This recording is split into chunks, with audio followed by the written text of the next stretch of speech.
해석부터 우리 한번 해봅시다. 한 줄 해석할게요. 이 부분 해석하면은 어떻게 해석할 수 있을까? 세종 임금이 요 어자는 세종한테만 붙여주는, 왕한테만 붙여주는 거죠. 임금이 지으신 후민정음은 뜻도 백성을 가르치는 바른 소리. 세종 어제 훈민정음 그대로 적어주시고요. 한구가 아니라 요 구절 좀 해봅시다. 나란 말씀이 나라의 말이 중국과 달라서 문자와 서로 통하지 아니할세.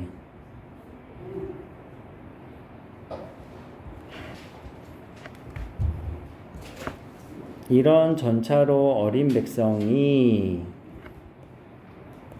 이런 이유로 어리석은 백성이 니르고자 할 빼이셔도 어떻게 해석할 수 있을까? 니르고자 말하고자 이르다 말로 이르다라는 거죠. 말하고자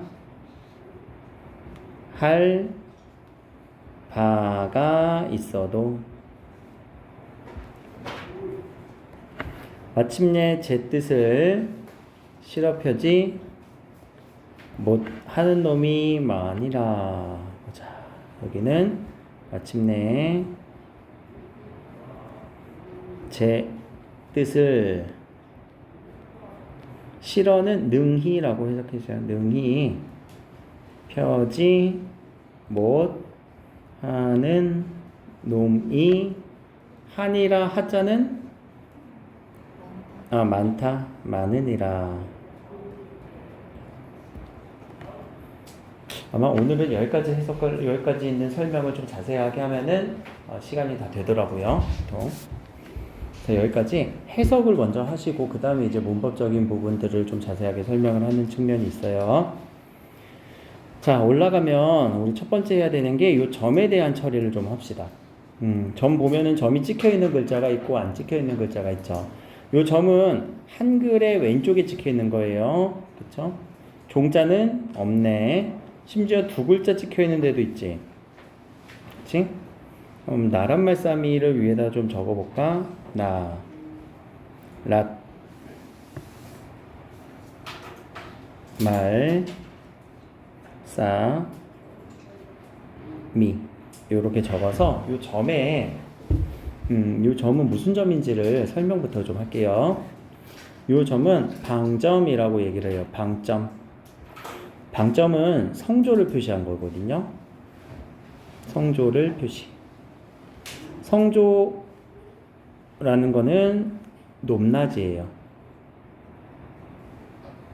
음의 높낮이. 우리 국어는 뭐 저처럼 표준어 쓰는 사람은 되게 음이 되게 조용하고 차분하고 별로 재미가 없잖아. 높낮이가 없고. 근데 저기 지역 방언 들어보면 사투리라던가 뭐 경상도, 전라도 가서 들으면 되게 소리가 리드미컬하지. 그렇지, 아니야, 이런 식으로 음의 높낮이가 생겨버려. 우리 중세 국어는 음의 높낮이가 심했던 국어거든요. 그 표시를 요 방점을 통해서 표시하고자 했었던 거예요. 세종대왕은.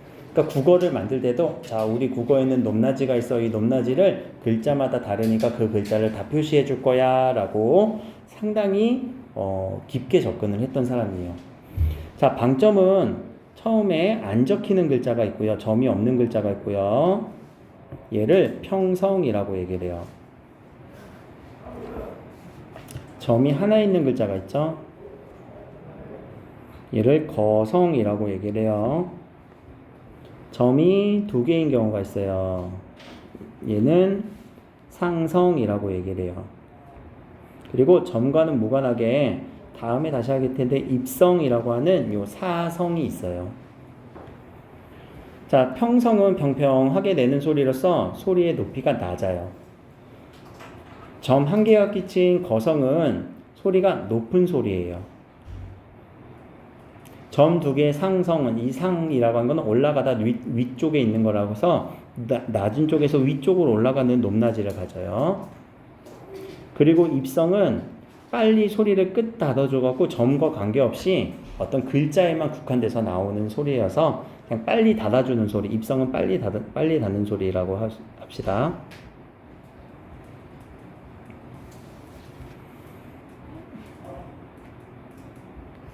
빨리 닫는 소리는 뭐 잇 이런 소리, 받침 소리가 길게 안 날 때 잇. 자, 그러면 요 점 하나가 평성이야. 나는 평성으로 내고요. 랏은 높게 내야 돼요. 말은 낮았다가 높아져야 되고요. 쌈은 낮았다가요. 미는 높아야 돼요. 뭔 소리가 이러냐. 얘를 발음을 한번 해보면 나랏 말 썸미 이 웃지 이렇게 높낮이가 있대. 근데 이거는 아야 사투리랑 비슷하단 말이야. 나라 말 썸미 이런 식으로 되게 높낮이가 리드미컬한 소리가 우리 중세국어고, 물론 이제 나처럼 이게 서울 말을 잘 쓰는 사람이 하다 보니까 웃기지. 근데 요 방점이라고 하는 거는, 자, 여러분들 지금 처음 배우거든. 중학교 때도 안 배웠을 거야. 그렇죠? 그럼 누구는 방점에서 문제가 나오면 틀리고 누구는 문제가 나오면 맞거든. 그거는요, 이렇게 한번 해본 사람은 다 맞을 거예요. 왜 점을 찍어서 내가 이렇게 소리까지 내줬냐면은 한번 듣고 나서 이거 이 소리가 이런 소리네. 이거를 머릿속으로 외우는 것보다 그래 점 두 개니까 밑에서 위로 올려주는 소리구나. 한번 해보시면 몇 번만 연습해보면은 방점은 금방 외워져. 금방 내게 돼요. 그 방점에 대한 문제는 요거 한 문제밖에 안 나와. 방점은 성조를 표시하려고 했다. 또 이 높낮이, 어렵게 나오면 높낮이를 맞춰서 높은 음으로 말했다, 또는 낮은 음으로 평성으로 발음했다, 혹은 상성으로 발음했다. 이 정도로 이제 문제가 나오는 정도라서 방점에 대해서 문제가 나오면은 한번 해보신 그 기억으로 갖다가 풀면 돼요. 나라 원 썸미라고 하는 이 말이야. 나도 뒤에는 너무 길어서 못해. 근데 점이 두 개 있는 데가 별로 없거든. 하나 아니면 없어. 이런 느낌으로 계속 발음을 했던 거예요. 높낮이가 되게 변동이 심했다는 걸, 리드미컬했다라는 것을 세종대왕이 표현한 거야. 내가 한 게 아니라. 세종대왕이 그만큼 우리 국어의 어떤 특수점, 아주 과학적으로 또는 아주 되게 체계적으로 연구를 했는데, 이 방점은 근데 어때? 내가 발음하니까 되게 웃겼지. 웃기다 보니까 곧 소멸해요. 쓰이지 않아요. 실제 사람들은 이 소리의 높낮이까지는 우리 구별 잘 안 해주거든. 그러다 보니까 금방 소멸돼요. 방점이 잘 안 찍혀요. 그래서 15세기 문헌에는 잠깐 찍히는데 16세기, 17세기로 갈수록 이 방점에 대한 표기는 없어져요. 그러니까 곧 소멸했다. 그러니까 세종대왕이 되게 과학적으로 표현을 했으나 너무 과학적이라서 좀 TMI 느낌. 그래서 이제 방점에 대한 설명은 여기까지가 끝. 자, 이제 점 얘기는 안 할 거예요. 문법적으로 봅시다. 자, 나라, 요 시옷이 보이네요. 의, 무슨 조사? 관형격 조사.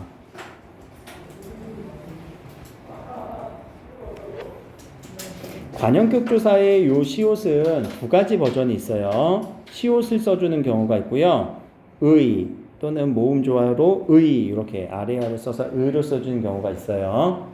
두 개가 쓰임이 다르다라고 얘기했죠. 시옷은 무정명사 앞에, 무정명사 뒤에 의 이렇게 써줄 때는 유정명사. 자, 무정명사는 식물과 사물, 유정명사는 동물과 사람. 그리고 시옷은 높임의 대상한테도 한 번 더 써줘요. 사람인데 높임 대상, 임금 같은 경우, 그리고 부처 같은 경우 할 때만 시옷을 써줘요. 여기까지. 자, 말씀이라고 하는 요 표기를 한번 볼게요. 지금 얘는 소리 나는 대로 쓴 거지. 소리 나는 대로 쓰지 않았다고 한다면 말씀이 이렇게 적었을 거예요. 자, 요 이는 주격조사 이죠. 주격조사 이는 이로 쓸 때가 있고 모음 하나만 쓸 때가 있고 아예 안 쓰는 경우가 있어요. 이때는 앞에가 자음으로 끝날 때 자음으로 끝났으니까 미음 소리로 끝났으니까 이를 써준 거예요. 근데 선생님 미로 썼잖아요. 자, 이렇게 미로 쓴 이유는 자, 여기서 하나 개념 연음대로 돼서 이 연음을 그대로 적어준 연철표기라고 얘기를 해요.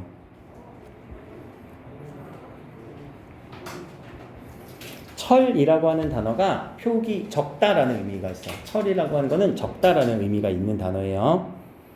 연음 나는 대로 소리를 적어줘서 미라고 적어준 거예요. 그러면 자 연철대로 표기하지 않고 이렇게 말씀 이라고 끊어서 적어주면 분리해서 적어주면 얘는 분철 표기라고 얘기를 해요. 연철 표기는 중세 국어 때 많이 하고요. 분철 표기는 근대 국어 때 많이 해요. 지금 우리 국어는 분철 표기를 하고 있죠. 맞춤법 했던 거 기억나나? 소리 나는 대로 적되 형태를 밝혀서 적는다. 소리 나는 대로 적는 거는 연철이고요. 형태를 밝혀서 적는 거는 분철이에요. 그 원리, 중세 국어부터 했던 원리들이 다 맞춤법 표기에 들어가 있는 거예요. 또 이렇게 이로만 적을 때 아예 안 적을 때는 이 모음이 있을 때는 안 적고 이 모음 이외에는 적어준다. 요 주격조사 얘기는 한 3번 정도 했었을 거예요. 자, 그리고 또 의미적으로 한번 또 볼게요. 자, 요 말씀이라고 하는 단어는 되게 많이 한다, 여기서. 지금의 우리 말을 의미하는데 얘가 말씀이라고 하는 우리 국어에서 지금 현대 국어의 말씀은 언제 쓰니? 높임의 표현이라던가 낮춤의 표현에서만 써요. 그렇죠? 그럼 중세 국어의 이 말씀의 의미는 그냥 일반적인 모든 말을 얘기해요. 모든 말을 의미하던 이 말씀이 높임과 낮춤으로만 쓰이네. 그 범위가 축소된 걸까? 확대된 걸까? 확대? 모든 말에 들어가는 애지 얘들은. 자, 모든 말 중에 일부 높임과 일부 낮춤에만 쓰이죠. 의미 축소라고 얘기를 해요. 다시 옛날에 그러니까 현대국어 기준에서 의미가 축소된 거예요. 옛날은 모든 말이었고 여기에는 뭐 높임도 있었고 낮춤도 있었고 일반적인 말이 있을 거야. 그 중에 지금은 모든 말이 아니라 얘네들만 살아남았대. 말씀이라고 하는 단어는 이럴 때만 표기를 해준다라고 해서 의미가 축소됐다라고 얘기를 해줘요. 잠깐 여기까지 이제 얘기를 하면 자 중세국어는 여러분들이 이렇게 해석을 해주고요. 구절마다 나오는 이런 문법적인 요소들을 생각을 꺼내줄 수 있어야 돼요. 구절을 다 읽어내야 돼요. 이게 중세국어 공부예요. 그러니까 상당히 외울 것도 많고 연습도 많이 하셔야 돼요. 적은 거는 좀 지울게요. 자 여기 중국에 달아 중국과 달라라고 하죠. 중국애를 우리는 중국과 지금 현재에서는 요 중국을 우리 중국과 다르다 할 때 요 과가 부사격 조사죠. 그리고 비교를 해주는 비교 부사격 조사 과라고 현대국어에서 하지만 중세국어에서는 요 애가 비교 부사격 조사로 쓰였네요. 그러면 우리 이 부사격 조사를 한번 공부를 하고 봅시다. 이거는 현대국어 문법 파트에서도 공부를 했었던 부분이기도 한데 자, 부사어가 상당히 중요하거든. 이 부사라고 하는 뜻은 2인자의 품사라고 했잖아. 자, 관형사가 1인자요 2인자는 부사로서 하는 일이 엄청 많다라고 얘기를 했잖아요. 그런 문장 성분인 거예요. 그런 문장 성분에서 어떤 느낌이 들 때 우리 다 부사어 처리를 해주냐. 첫 번째 대상의 느낌. 대상의 느낌이 들면 우리는 다 부사어 처리해주면 돼요. 상대, 그리고 장소, 공간의 느낌, 방법의 느낌이 들면은 우리는 부사어 처리해주면 돼요. 대상은 비교 대상이어도 되고요. 내가 무엇을 주는 수여 대상이어도 괜찮아요. 공간은 시간적 공간도 마찬가지고 장소적 느낌도 있어도 되고요. 지향점의 느낌도 있어도 돼요. 방법은 수단이라던가 혹은 뭐 도구의 느낌으로 이 도구를 이용해서 이 방법을 이용해서 라고 할 때도 다 부사어 처리해주면 되고요. 그럼 실제 쓰이는 조사는 뭐냐? 비교 누구와 닮았어요? 누구와 아빠와 닮았어요. 비교할 때 요 와도 비교 부사격이에요. 비교 부사격 그러니까 부사격 조사를 외우지 마시고 그 대상이 비교하는 대상 뒤에 붙어있는 조사네 그럼 부사격 조사라는 얘기예요.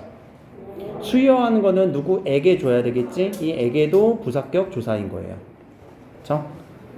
시간적 부사어를 나타내주는 거는 뭐 없으니까 뭐 어제에 이렇게 해도 뭐 그 에고 마찬가지고 장소는 여러분들 지금 학원에서 공부하고 있죠?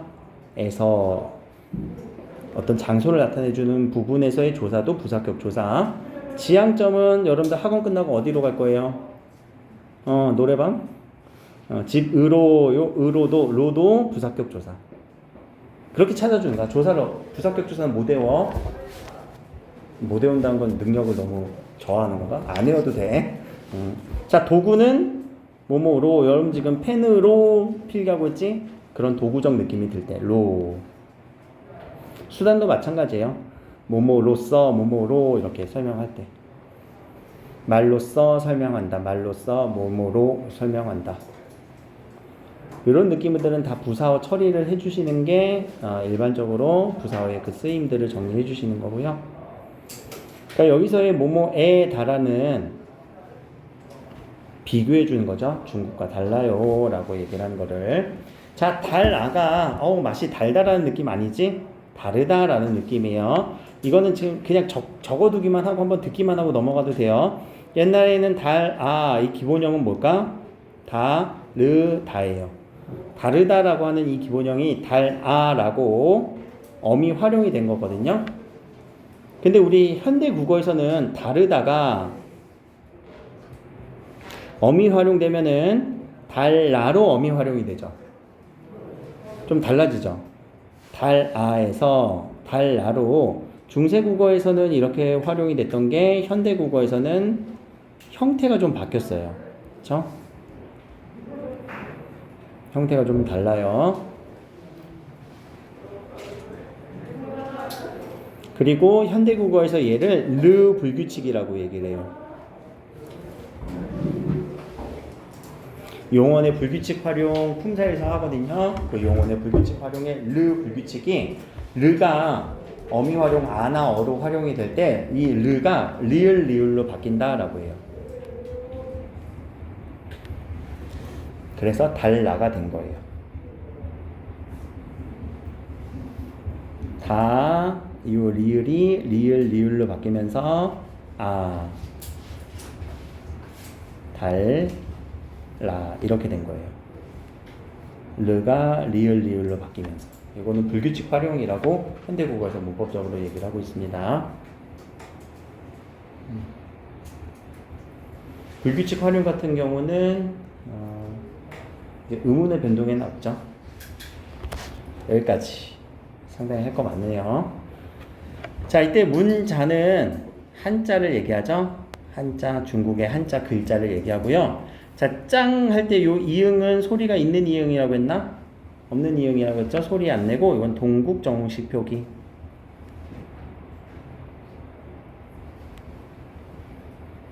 동국 동쪽의 나라에서의 정우는 바른 소리예요. 그래서 이상적인 한자 음을 얘기하는 거.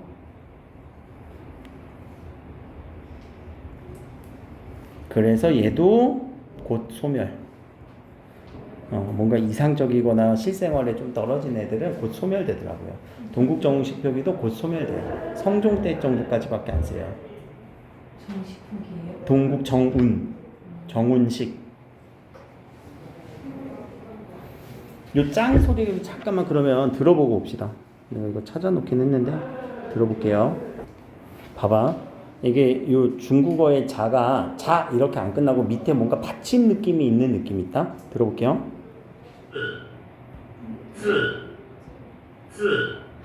자라고 발음도 즈응. 밑에 뭔가 받침 느낌이 좀 드니? 그 느낌이야. 그 느낌을 동국정식 표기에서 표현을 해주려고 했던 거야. 그래서 이 동국정식 표기는 그 받침 소리 뭔가 이렇게 좀 딸려오는 그 느낌을 표현해 주려고 한 거야. 중국어에서는 이런 소리들이 있거든. 이성 체계로 초성, 중성, 종성인 우리나라는 좀 다른데 그걸 표현해 주려고 한 거고요. 자, 뒤에 요 와로라고 하는 거는 조사예요. 요거는 그냥 사전 찾아봐도 나온다. 찾아볼게요.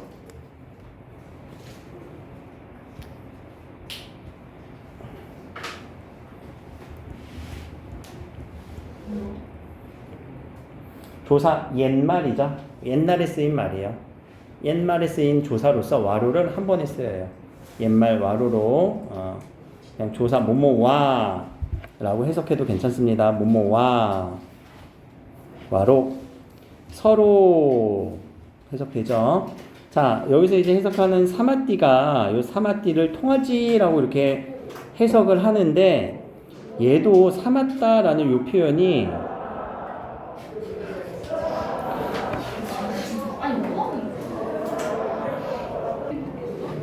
자, 요 사맞다라는 표현이 뭐냐면 지금 우리 현대국어에서 얘가 사무치다라는 표현이거든요. 어떻게 사무치는 게 통하는 거예요? 그러니까 의미가 변화가 일어난 거예요.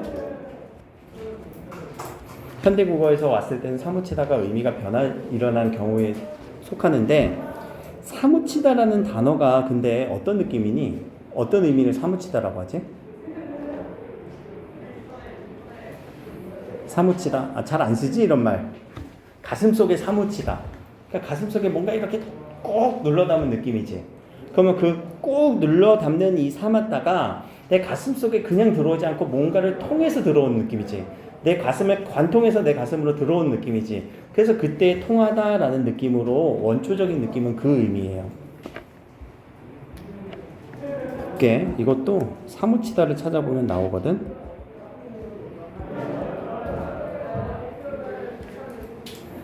사무치다라는 요 깊이 스며들다라는 이름이 자 여기 보니까 사맞다라고 중세국어에서 이렇게 썼대요. 그쵸? 요 표현이 지금의 우리 사무치다라는 단어가 된 거예요. 그러니까 통하다라는 느낌은 아예 의미가 달라진 것 같지만 뭔가 내 가슴속을 통과해서 뭔가 이렇게 사무치는 느낌, 그 느낌으로 통하다라고 얘기를 한 거고 원초적인 의미로 해석하면 그렇게 돼요. 그러지 아니할세 서로 통하지 아니하기 때문에 자 밑으로 갑시다. 이런 앞에 있었던 이런 전차라는 건 앞에 놓인 그 까닭 이유 뭐 원인이라고 해석하면 되죠. 그런 까닭으로 이런 이유 때문에 이것도 부사격 조사겠네. 그치? 그런 이유를 나타내 주는 거고 대상을 나타내 주는 거니까. 자 어린이라고 하는 거는 어리석은 백성이다라고 해서 얘도 의미가 변화가 일어났죠. 현대국어에서. 근데 이 어리다라는 거는 지금 우리 이 어리다라는 느낌은 나이가 적다인데 나이가 적으니까 세상의 이치를 몰라서 어리석은 거예요. 그렇게 의미가 파생돼서 변화가 된 거예요. 그 어리석은 백성이 어린 백성이 여기서도 주격조사 이가 쓰였죠. 앞에 이응 받침이 있으니까 니르고자 이르다 말로 이르다 할 때는 자 두음 법칙이 적용된 걸까 안 된 걸까 우리 기말고사 때지 두음 법칙이 적용되지 않은 채 표기를 했어요. 니르다 지금 우리 현대국어에서 두음 법칙이 적용된 거죠. 이르고자 자 요 할이라고 하는 요 단어 보시면 하다에서 왔어요. 요 하다가 누의 느낌이 있고요. 하다가 매니의 느낌이 있다라고 저번에 해석을 했죠. 그러면 요 하다의 하에 관형사형 어미 리을이에요. 뭐뭐 할 관형사형 어미 리을 어미 활용을 한 거죠. 그럼 뒤에 있는 요 히읗 표기는 뭐냐? 자, 요 여린이의 표기는 자, 1번 된소리 부호예요. 된소리 부호로서 뒤에 있는 소리가 된소리가 낼 때 붙여주기도 해요. 자, 할 바가 있어도 우리 이렇게 발음 안 하지. 할 바 있어도 이렇게 얘기를 하죠. 그렇게 된소리 부호로서 얘가 실제 소리는 빠로 나니까 할 바 이렇게 할 빼 이렇게 표현을 할 거니까 그 표기를 이렇게 섬세하게 해주는 거야. 이거는 된소리로 표기해, 된소리로 발음해야 돼 라고. 세종대왕이 이런 것까지 다 신경 썼다니까. 여기선 된소리로 얘기하고 여기선 높낮이든 이렇게 얘기해야 되고 실제 우리 국어를 어느 국어학자들보다 더 많이 공부를 했던 사람인 것 같아. 자, 그리고 여기 바는 지금 이렇게 나뉘었네. 할, 바, 가. 얘를 그럼 분석을 하면은 바 플러스 이. 얘가 주격조사죠. 자, 이 주격조사 이는 언제 쓴다고? 앞이 이 제외를 한 다른 모음이 올 때. 그쵸? 요 바는 의존명사 바겠죠? 의존명사 바가 있어도 그대로 연철해줬네요. 소리 나는 대로 있어도.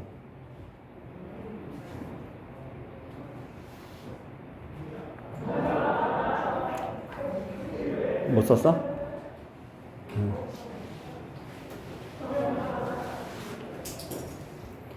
마침내 결국 마침내 끝내 제 뜻을 이 제는 사람을 얘기하죠. 누구? 앞에 어린 백성들의 자 뜻을인데 요렇게 썼네요. 요 뜻을 요렇게 연철시켰죠. 그리고 얘일 거예요. 원래 글자는.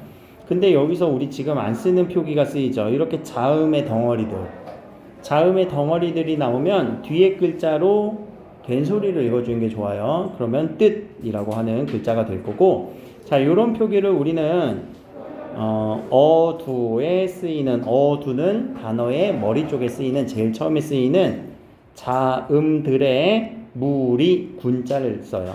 어두자음군이라고 얘기를 해요. 어두, 가장 그 단어의 머리에 쓰이는, 초성에 쓰이는 자음군, 군이 우리 군중할 때 무리를 얘기하거든요. 여러 사람들이 모이는 걸 군중이라고 얘기를 하잖아. 그러니까 모여 있다라는 거, 자음들이 모여 있어요. 그것을 어두자음군 표기라고 얘기를 합니다. 지금은 없지. 자, 제 뜻을 실어 펴지. 자, 요 실어라고 하는 이 단어가 한자로 보면 실하다. 여러분 실하다라는 표현 알아? 실하다? 아주 좋다라는 거잖아. 그치? 그 실하다라는 표현이랑 능하다라는 표현이랑 똑같아요. 한자적으로 보면. 실하다, 능하다. 그래서 능히 펴지 못하는 구개음화도 안 일어났네. 능히 펴지 못하는. 여기서도 허 소리가 쓰였죠? 아래 허 소리. 근데 여기에 또 히읗이 하나 있네요. 자, 요 히읗은 자, 된소리 부호라고 했을 때는 놈이 그럼 된소리로 나야 되잖아. 된소리로 날 수가 없지. 그쵸? 이때는 두 번째 절음 부호라고 얘기를 해요. 아우 되게 많다 할 것도. 근데 공부하는 것 같지 이래야 좀. 절음이라는 거는 음을 끊어주라는 얘기야. 못할 끊고 놈이 이렇게 읽어주라는 얘기예요. 못하는 놈이. 자, 이때 놈은 사람이라고 해석했어야 되는구나. 그쵸? 사람이. 근데 과거에서는 놈이라고 하는 단어가 즉 사람이었어요. 중세에서는. 근데 우리 지금 현대에서는 어떻게 해석해요? 놈을 야 이놈아 하면은 되게 기분 나쁘지? 자, 그래서 비속어로만 하니까 쓰임이 더 축소됐죠? 의미의 축소가 일어났네. 그리고 연음시켰어요. 놈, 이, 주격조사 이가 쓰였고, 한이라 이때 하자는 많다라고 해석하라고 했죠. 많으니라.